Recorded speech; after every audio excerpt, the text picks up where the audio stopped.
चला welcome everyone, welcome to textbook super coaching. या session मध्ये आपण एक महत्त्वाचा पॉइंट डिस्कस करणार आहोत किंवा एक महत्त्वाचा प्रश्न जो आहे त्या संदर्भात डिस्कशन करणार आहोत. तो प्रश्न आहे 2024 कंबाईन पूर्व आणि मुख्य दोन्ही विचार केला तर आपण सिलेबस कशा पद्धतीने कंप्लीट करू शकता किंवा केला पाहिजे आणि त्यानंतर त्या संदर्भात जी काही स्ट्रॅटेजी आहे ती सर्व आपण ओव्हरऑल डिस्कस करूयात.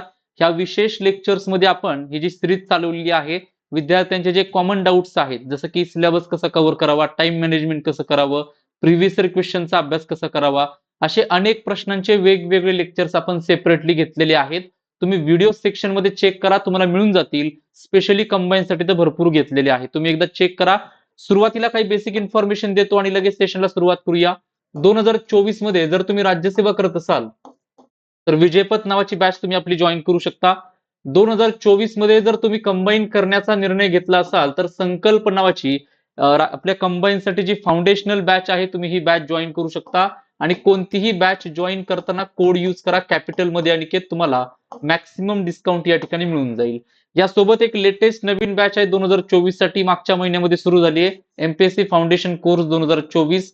यामध्ये देखील एनरोलमेंट करायचं असेल तुम्ही कोड यूज करू शकता कॅपिटल मध्ये अनिकेत.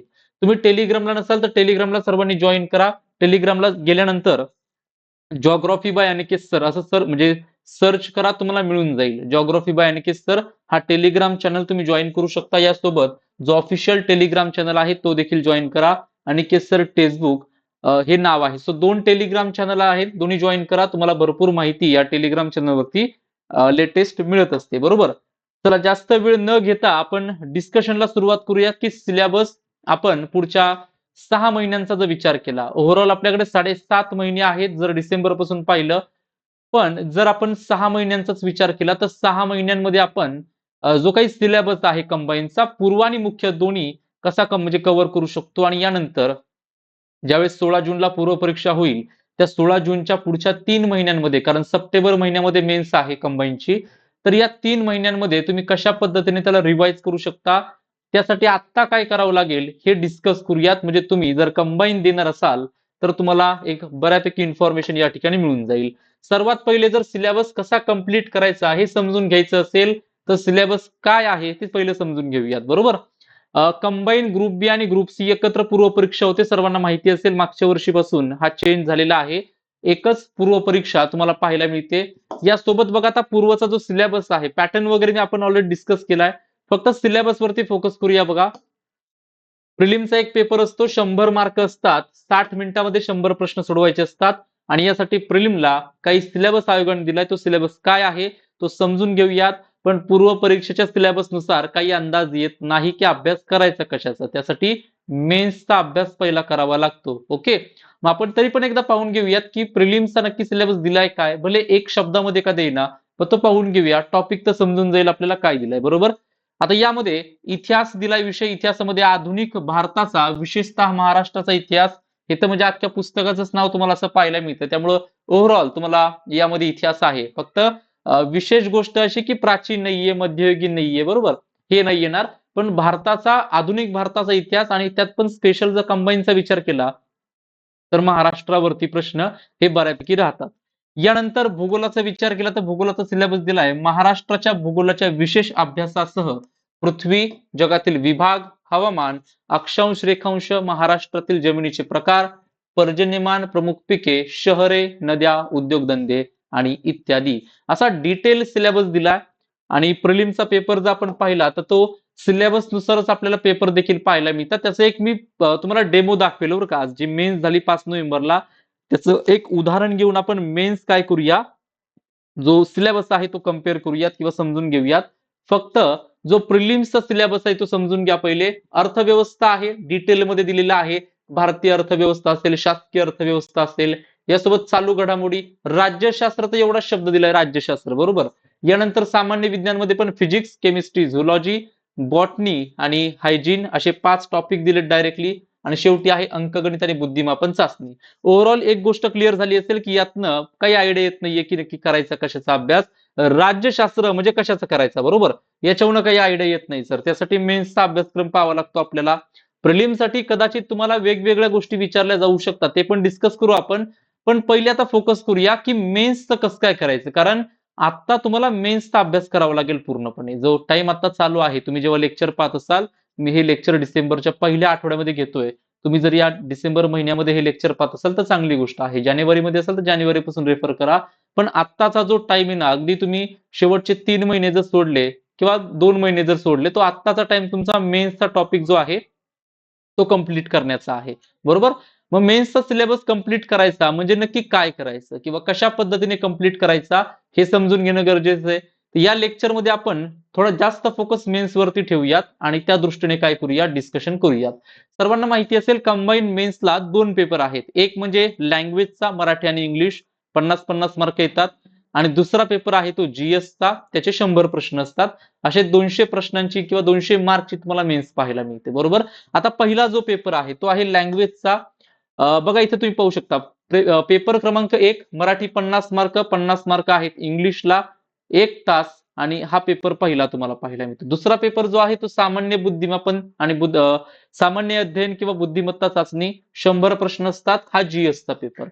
आता मी जे तुम्हाला सांगेल ते जीएस बद्दल सांगेल कारण माझी एक्सपर्टाईज त्या लँग्वेज मध्ये सध्या नाहीये. त्यामुळे मी तुम्हाला याबद्दल आता काही सांगणार नाहीये. तुम्ही काय करा, लँग्वेज बद्दल एकदा पाहून घ्या की कशा पद्धतीने यावर्षी ग्रुप बी च्या मेन्सला पेपर आलाय, ग्रुप सी ला कसा येतोय 17 डिसेंबरला. बरोबर?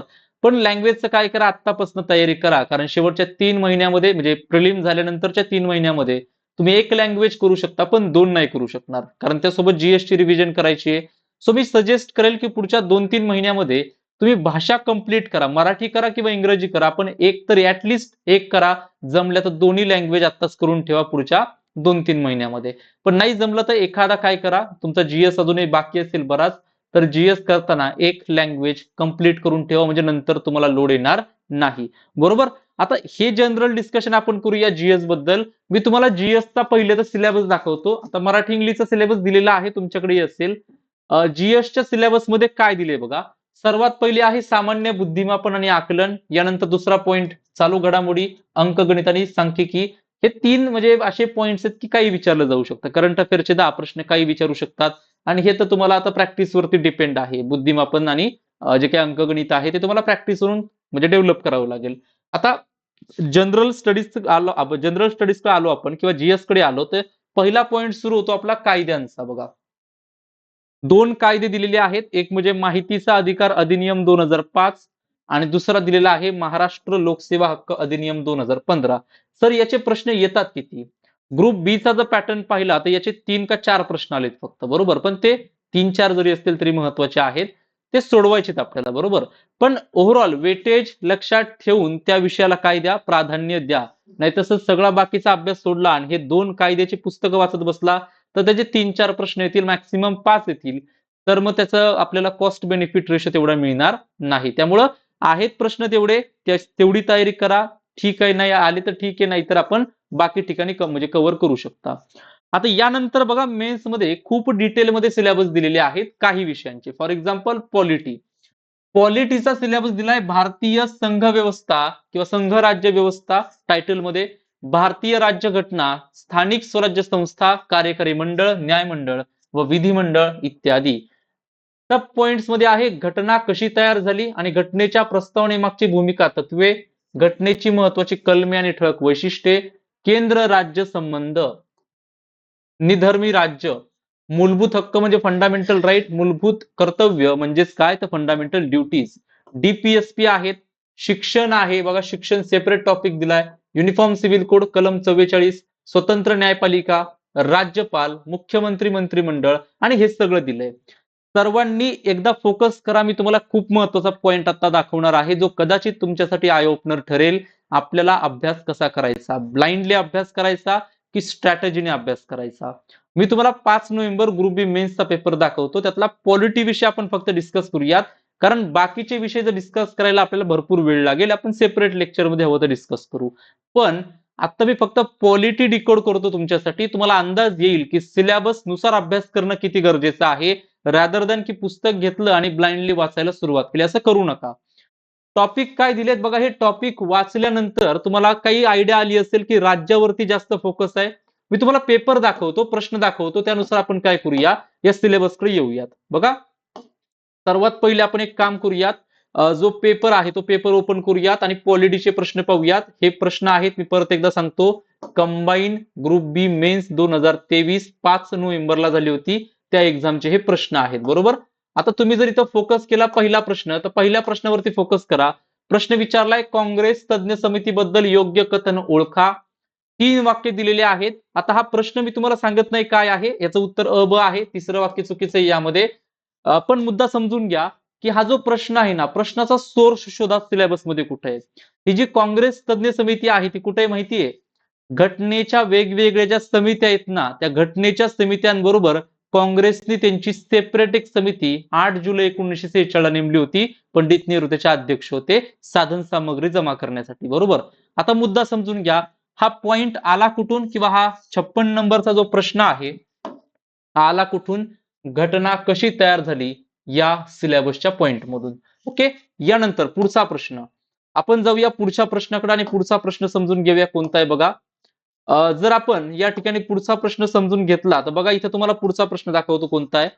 दुसरा प्रश्न यामध्ये आलेला आहे, भारतीय राज्यघटनेच्या कोणत्या अनुच्छेदानुसार विधानसभेचे सभापती किंवा उपसभापती यांना पदावरून हटवण्याचा ठराव विचाराधीन असताना ते अध्यक्षपद भूषवू शकत नाहीत.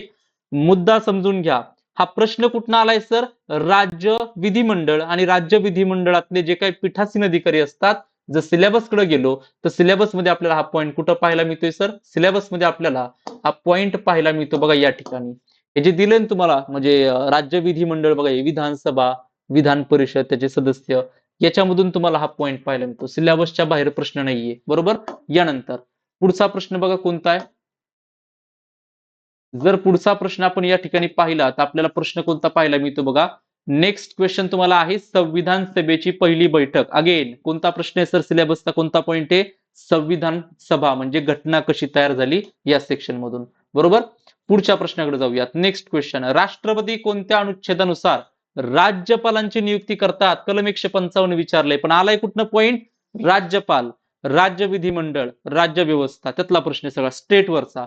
पुढचा प्रश्न, प्रश्न आहे डीपीएसपी वरती. सिलेबस मध्ये डीपीएसपी दिले का डायरेक्टली? बघा बरं सर, डीपीएसपी राज्य धोरणाची मार्गदर्शक तत्वे दिलेले, त्याच्या बाहेर प्रश्नच नाही. तुम्ही नीट नोटीस करा. पॉलिटी हा विषय खूप मोठा आहे अभ्यास करायला गेलात तर. बरोबर. पण जर तेवढेच टॉपिक केले जेवढे आहेत तेवढेच करा. संसदेवरती एकही प्रश्न नाहीये. तुम्ही पुस्तक वाचायला गेला तर संसद 50-60 पानाचा टॉपिक आहे. पण संसद सिलेबसलाच नाही तसं पाहिलं तर. भारतीय संघराज्य व्यवस्था आहे वरती, पण संसदेवरती एकही प्रश्न आला नाही या मीन्सला. याचा अर्थ काय आहे? जो डिटेल सिलेबस दिला त्या ठिकाणी कुठेही तुम्हाला केंद्र दिलेलं नाहीये. राज्य आहे सगळं. संसद नसेल तर कशाला अभ्यास करता? बरोबर. कंबाईनला संसद हा टॉपिक नाही मेन्सला. हे कधी कळेल आपल्याला? हे प्रश्न पाहिल्यानंतर सिलेबस. संसद हा टॉपिक सोडण्यामध्ये खूप हिंमत लागेल, पण अभ्यास करताना असं वाटेल की रिस्क घेतोय आपण भरपूर. पण नाही सिलेबस त्याचा टॉपिक येतच नाही प्रश्न. बघा आता तुम्ही पाहिलं, आणि येऊ पण शकतो बरं का, मी सांगतो कोणत्या पॉईंट मधून, पण खूप जास्त नाही येणार जसे राज्यसेवेला येतात. पुढचा प्रश्न बघा, डीपीएसपी झाल्यानंतर पुढचा प्रश्न काय विचारलाय? खालीलपैकी कोणत्या राज्याच्या कोणत्याही राज्याच्या विधानसभेचे किमान आणि कमाल संख्या विचारली? बरोबर. 60 ते 500 म्हणजे विधानसभेवरती प्रश्न आहे. अगेन पुढचा प्रश्न काय विचारलाय? खालीलपैकी कोणते अनुच्छेद हे तुम्हाला संविधानिक अधिकार किंवा भाग 3च्या बाहेरचे अधिकार आहेत?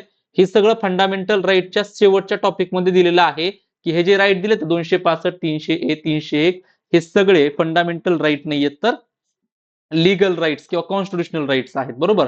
फंडामेंटल राईट मधला प्रश्न होता तो. प्रश्न बघा काय, स्वतंत्र विकास मंडळे स्थापन करण्याची जबाबदारी राज्यपालांची. अगेन प्रश्न कुठून आलाय? तर प्रश्न आला राज्यपालांच्या टॉपिक मधनं. पॉइंट समजून घ्या. यानंतर पुढचा प्रश्न बघा. पुढचा प्रश्न आपल्याला कोणता पाहायला मिळतो या ठिकाणी? विचारवंत, कथन, हे सगळं कुठे आहे सर? केसी वियर, मॉरिस जोन्स जे म्हणले होते की हे अत्यंत संघराज्य आहे. बरोबर. Yes sir. आता हे सगळं मॉरिस जोन्सला तुम्ही सौदेबाजी संघराज्य म्हणू शकता. म्हणजे हा टॉपिक कोणता आहे? हा टॉपिक आहे आपला घटनेची निर्मिती किंवा घटनेची वैशिष्ट्ये. हा टॉपिक घटनेच्या वैशिष्ट्यांमधला आहे, जो सिलेबसचा दुसरा पॉइंट आहे आपला. बरोबर. कोण काय म्हटलं होतं? संघराज्याला कोण काय म्हटलं? संविधानाला कोण काय म्हटलं? अशा अनेक स्टेटमेंट आपल्याकडे आहेत.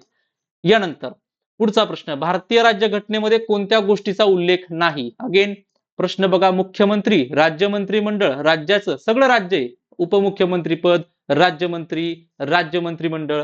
पॉइंट सांगण्याचा एवढाच आहे बघा, उद्देश एवढाच आहे की आपण ब्लाइंडली अभ्यास करू नका. स्थापना वर्षानुसार क्रम लावा. पण कशाचा? अगेन राज्यांचा क्रम लावा. राज्यावरती प्रश्न. पुढचा टॉपिक, खालीलपैकी कोणत्या राज्यांनी विधान परिषद बरखास्त केली? परत राज्यावरती प्रश्न आहे आणि विधान परिषदेवरती प्रश्न आहे. पुढचा प्रश्न, उद्देश पत्रिका. उद्देश पत्रिका सर कुठे आहे टॉपिक? उद्देश पत्रिका टॉपिक आहे आपल्या घटनेच्या वैशिष्ट्यांमध्ये, बरोबर, किंवा घटनेचे वेगवेगळे जे महत्वाचे भाग आहेत त्याच्यामध्ये. यानंतर पुढचा प्रश्न, सर्वोच्च न्यायालयाच्या तदर्थ न्यायाधीश कुठं आलाय सर प्रश्न सिलेबस मध्ये? कुठे आहे? इथं बघा, स्वतंत्र न्यायपालिका हा टॉपिक आहे, दिसतोय? न्यायपालिकेमधनं प्रश्न आला. पुढं यानंतरचा प्रश्न कोणता आहे? भारतीय राज्यघटनेचे कोणते अनुच्छेद राज्याच्या सार्वजनिक सेवांमध्ये न्यायपालिकेला कार्यकारी मंडळापासून वेगळे करण्याची पावले उचलण्याचे निर्देश देते? कलम 50. डीपीएसपीचा प्रश्न दोन्ही साईडचा आहे, डीपीएसपीचा पण आहे आणि स्वतंत्र न्यायपालिकेचा पण आहे. प्रश्न तिथलाच आहे बघा. यानंतर हे आले इतिहासाचे प्रश्न, बरोबर. पुढचे आपण प्रश्न इतिहासात जरी पाहिला आपण, तर इथं प्रश्न विचारलाय आपल्याला क्रांतिकारकांवरती, बरोबर. विष्णू गणेश पिंगळे यांच्यावरती प्रश्न होता. आता प्रश्न बघा तुम्ही इथं सिलेबस मध्ये इतिहास जर पाहिला आपण, तर इतिहासाचा सिलेबस कुठे आहे आपल्याकडं? या ठिकाणी जर हिस्ट्री पाहिलं तर हिस्ट्रीचा सिलेबस एकदा बघू आपण, या ठिकाणी आहे का? नसेल तर आपण एकदा नंतर चेक करून घ्याल, बरोबर. आता ऍड नाही झाला माझ्याकडून, पण आहे बरं का, हिस्ट्री मेन्सला आहे, बरोबर. तर हे लक्षात ठेवा. यानंतर बघा प्रश्न जे आहेत इतिहासाचा पण तुम्ही काय करा, सिलेबस बघा, एक ठराविक त्यांनी पिरियड दिलेला आहे, बरोबर. तिथलीच लोक विचारतायत, त्यातलेच समाजसुधारक तुम्हाला विचारतील, बरोबर.